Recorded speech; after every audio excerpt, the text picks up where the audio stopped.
I woke up in a room that smelled like bleach and lavender air freshener.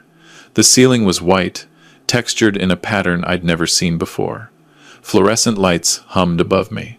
I tried to sit up, but my body felt heavy, sluggish, like I was moving through water. A woman in blue scrubs appeared in the doorway. She had a clipboard and a smile that looked rehearsed. "Mr. Reynolds, you're awake. How are we feeling today?" "Where am I?" "Sunrise Gardens Assisted Living. You've been with us for 4 days now. Your daughter signed you in.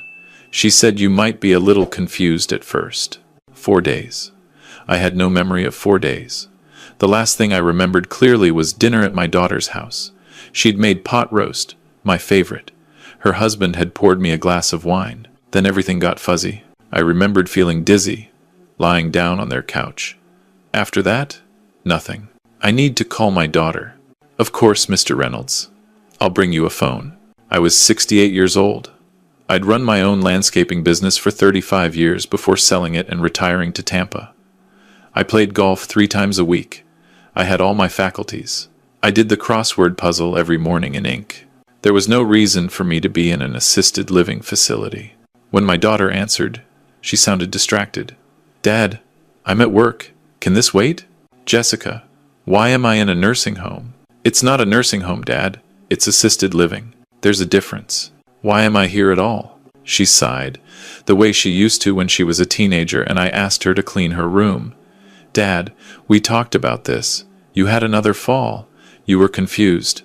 Dr. Hoffman said you needed round-the-clock monitoring." "What fall? What are you talking about?" "Dad, please, don't make this harder than it has to be. Derek and I have been worried sick about you. You're not as young as you used to be. That house is too much for you to handle alone. I want to go home. We'll talk about it this weekend. I have to go." She hung up. I stared at the phone in my hand. It was a basic flip phone, not the smartphone I'd had for years. When I asked the nurse about my belongings, she brought me a plastic bag with my wallet, my watch, and my wedding ring. No phone, no keys, no glasses. "Your daughter took your phone. She said you were making calls that worried people." That was a lie. I hadn't called anyone except my golf buddies to confirm our tea time. Something was very wrong. Over the next 2 days, I observed, I took the pills they gave me, or pretended to, hiding them under my tongue and spitting them out later. They made me drowsy, compliant. I noticed other residents shuffling through the halls like ghosts, their eyes vacant. Some of them probably needed to be here. I didn't. On the 3rd day, my neighbor Margaret came to visit. She was 72, a retired nurse, and the sharpest person I knew. She looked furious when she walked into my room. "William Reynolds, what in God's name are you doing here?" "I was hoping you could tell me. Your daughter came by last week with a moving truck. She said you'd had a stroke and were going to live with them. She cleaned out your entire house. I tried calling you, but Jessica said you couldn't have visitors. I had to lie to the front desk to get in here. Told them I was your sister. My house. The house I'd bought with my wife Carol 30 years ago. The house where we'd raised Jessica. The house I'd spent 2 years renovating after Carol passed, turning it into exactly what I wanted for my retirement. 3 bedrooms, a screened-in pool, a view of the bay. Margaret, I need you to do something for me. Can you look up my property records online?" She pulled out her phone. I gave her my address. Her face went pale. "Bill, your house sold 2 weeks ago. Buyer is something called Coastal Haven Development LLC. Sale price was $680,000. My house was worth at least $920,000, maybe more with the renovations I'd done. I didn't sell my house. Then someone forged your signature. Bill, this is fraud. I need to get out of here. First, we need proof that you're competent. Otherwise, they'll just say you're confused and put you back. I know a geriatric psychiatrist, Dr. Linda Torres. She's thorough, and she's honest. Let me call her." Margaret left that evening with a promise to return. I spent the night staring at the ceiling, trying to piece together what had happened. My daughter, my only child, had put me in a facility and sold my house. Her husband, Derek, was a real estate developer. He'd always talked about waterfront property like it was gold. He'd complimented my house every time he visited, commented on the lot size, the bay view, the potential. I'd never liked Derek. He was too smooth, too charming, too interested in things that had price tags. But Jessica loved him. They'd been married for 3 years. I'd given them money for their wedding, helped with the down payment on their condo, co-signed a business loan when Derek's last venture failed. Was this how they repaid me? The next day, Jessica came to visit. Derek was with her. He was carrying flowers and wearing that smile I'd always found unsettling. "Dad, you look great. The staff here says you're adjusting well." I looked at my daughter. She wouldn't meet my eyes. "Jessica, I want to go home." "Dad, we've been over this. The house was too much for you. All that maintenance, the pool, the yard, and after your episodes." "What episodes?" Derek stepped forward, put his hand on my shoulder like we were old friends. "Bill," Jessica told me about the confusion. "Forgetting where you put things. Getting lost on your way to the grocery store. The night you called the police because you thought someone was breaking in. But it was just the wind. None of that happened." "Dad, you don't remember because that's part of the condition." Dr. Hoffman explained this. Early-stage dementia often comes with memory gaps and denial. "I don't have dementia." Jessica finally looked at me. Her eyes were wet. "Dad, please. We're doing this because we love you. Derek found this place. It has an excellent reputation. You'll be safe here." "Did you sell my house?" Silence. Derek's smile flickered. "It was necessary," Jessica said quietly. "Your care here costs $9,000 a month. The house was sitting empty. It made financial sense. You had no right." "Dad, you signed power of attorney over to me. Remember? Right before your episode at our house." "I hadn't. I knew I hadn't. But those days were foggy, blurred by whatever they'd put in my wine.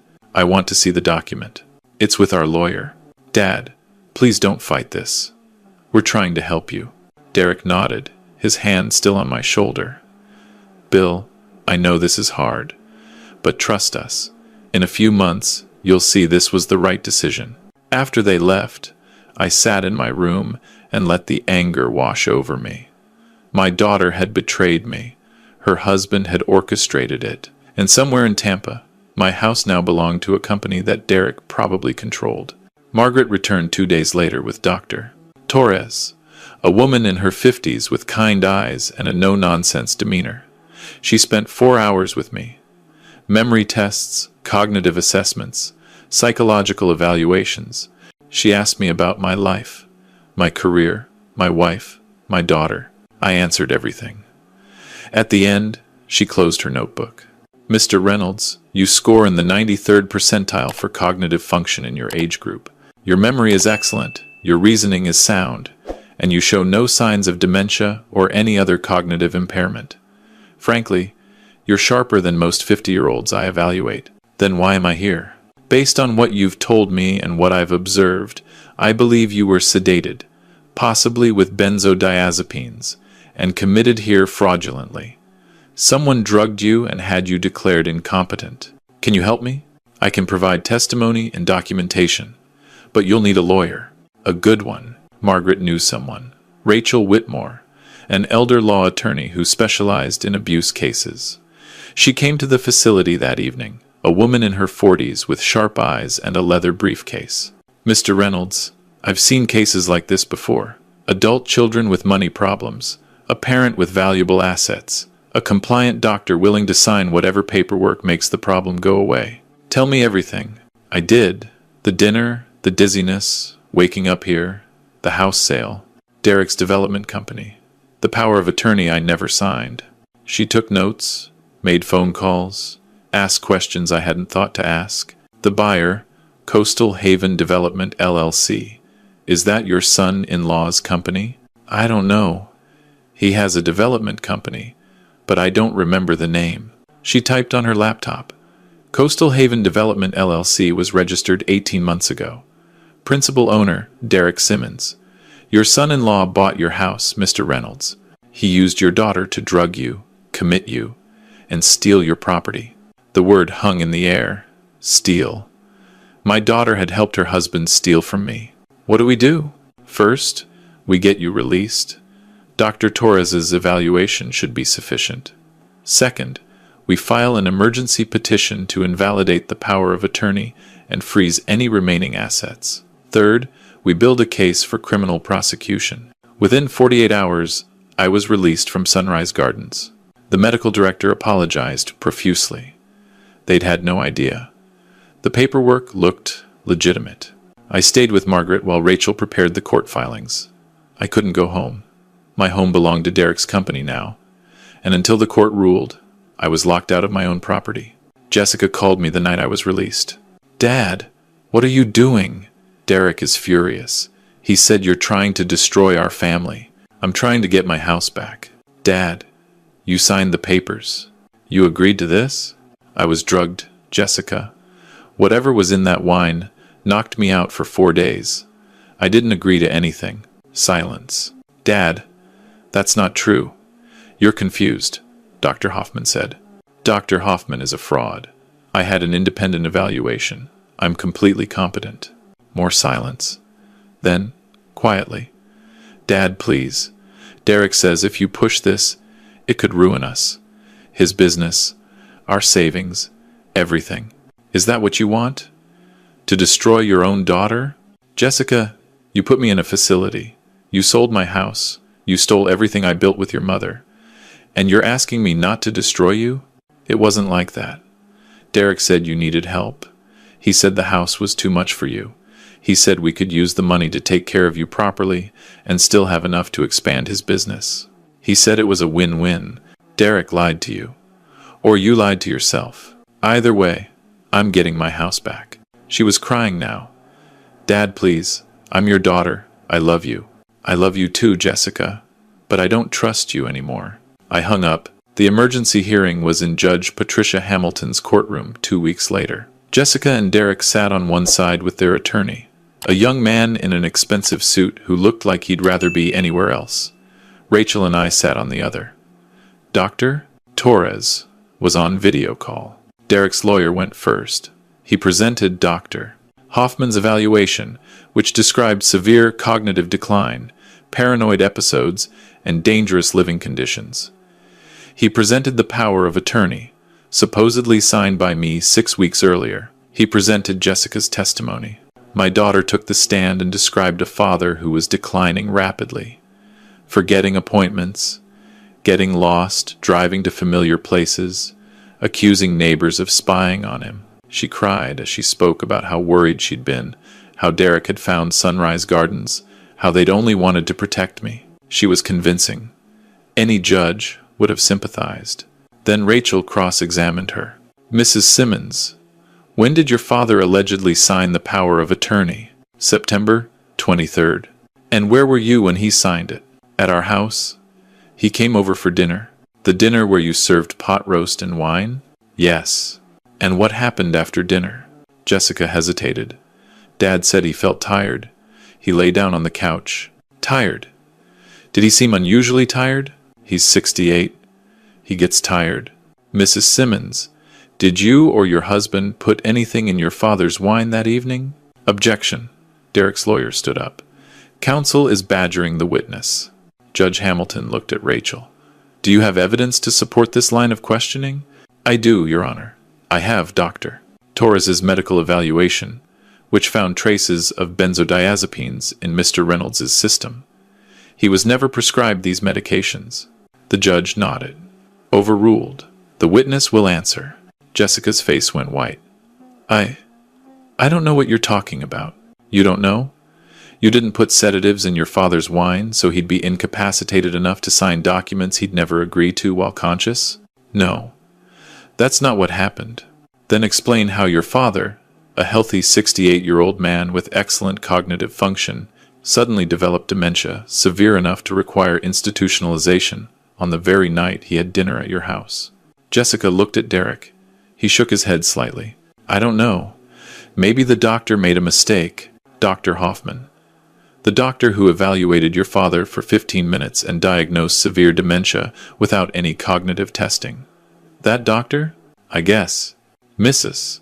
Simmons, how much did your husband pay Dr. Hoffman for that evaluation?" "I don't know anything about that." Rachel pulled out a document. I have bank records showing a $7,000 cash withdrawal from your joint account 3 days before your father's supposed evaluation. Would you like to revise your answer? Jessica said nothing. Then Rachel called Dr. Torres. She testified about my cognitive scores, my memory, my reasoning abilities. She testified that there was no medical basis whatsoever for a dementia diagnosis. In your professional opinion, Dr. Torres, does Mr. William Reynolds require assisted living care? Absolutely not. He's one of the most mentally sharp individuals I've evaluated in 20 years of practice. Someone drugged him and had him committed fraudulently. Finally, Rachel called me to the stand. I told my story. The dinner, the dizziness, waking up in a strange room, discovering my house had been sold, the 4 days of my life that had been stolen from me. Derek's lawyer tried to make me look confused, forgetful, unreliable, but I remembered everything. Every detail, every date, every conversation. By the time I stepped down, even he looked uncertain. Judge Hamilton removed her glasses and looked at Derek and Jessica. I've heard enough. The power of attorney is clearly invalid. Mr. Reynolds shows no cognitive impairment whatsoever. The commitment to Sunrise Gardens was fraudulent.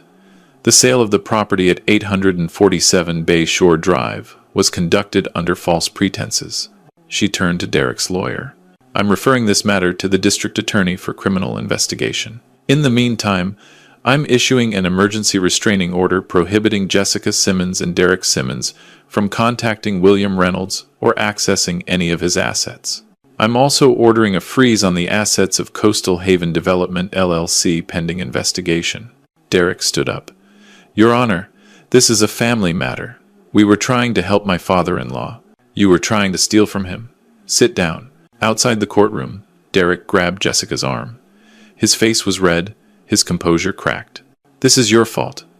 You said he wouldn't remember anything. You said he was an old man who'd believe whatever we told him. Jessica was sobbing. Derek, I can't believe this is happening. He's my father. Your father is about to cost us everything.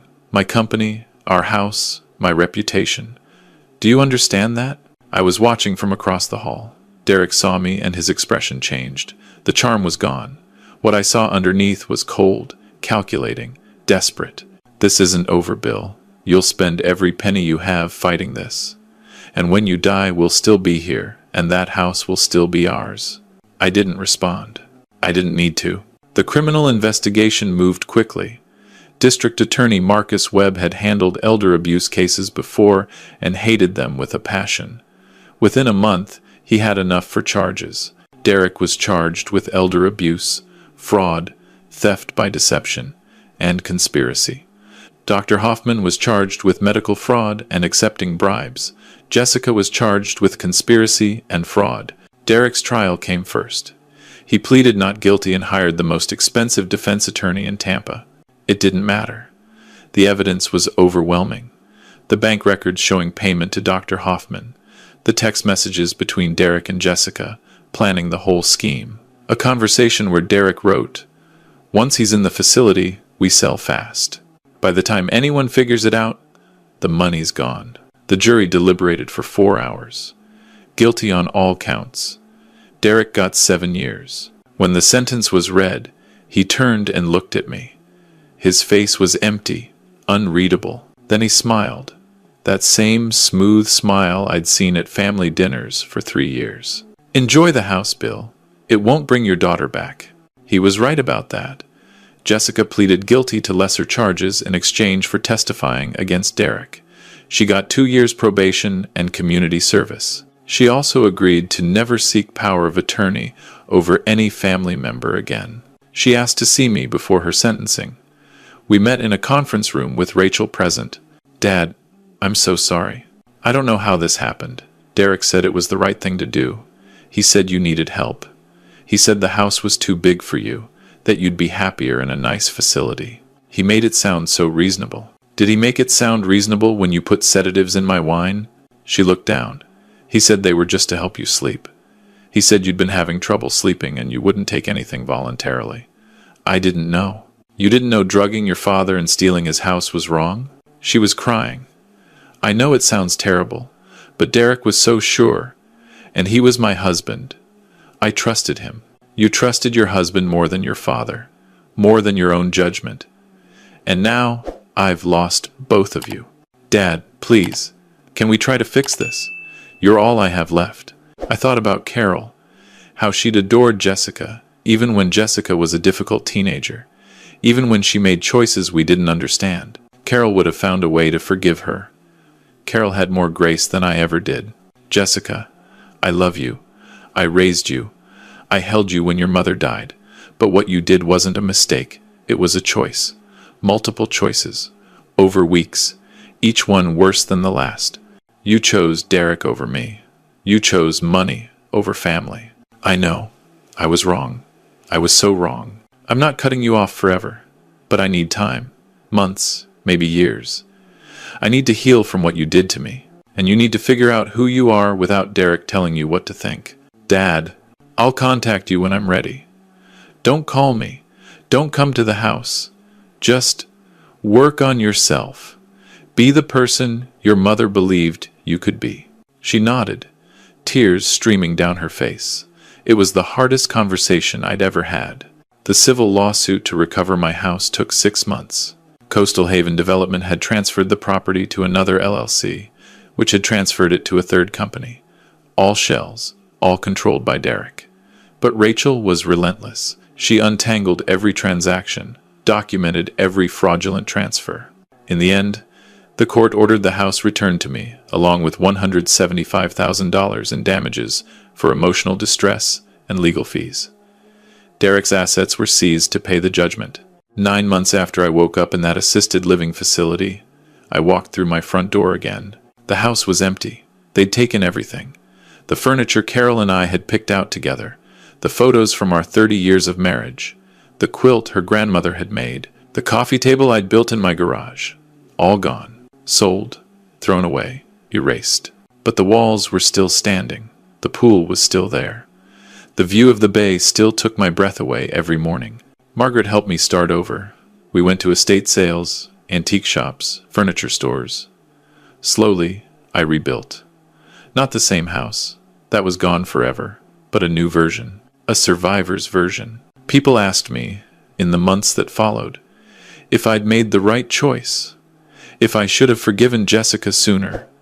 If I should have found a way to keep our family intact. My answer was always the same. Love doesn't mean letting people hurt you. Family doesn't give someone the right to steal your life. I spent 68 years being a good father. I provided for Jessica, supported her, loved her unconditionally. And when she had to choose between me and her husband's greed, she chose greed. That wasn't my failure. That was hers. I'm 70 now. I still play golf 3 times a week. I still do the crossword in ink every morning. Margaret and I have dinner together most nights. We're not romantic, just 2 old friends keeping each other company in the final chapters of our lives. Jessica wrote me a letter 6 months ago. She's in therapy. She's working at a nonprofit that helps seniors avoid financial exploitation. She said she wants to make amends, not just to me, but to everyone Derek hurt. I haven't written back yet.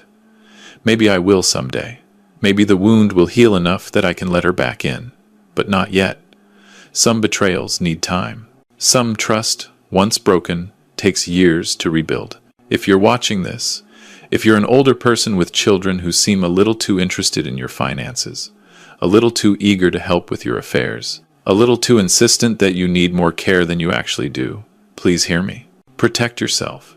Don't sign anything without a lawyer present. Don't let family members take your phone or isolate you from friends.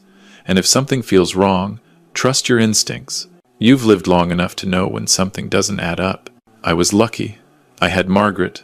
I had Dr. Torres.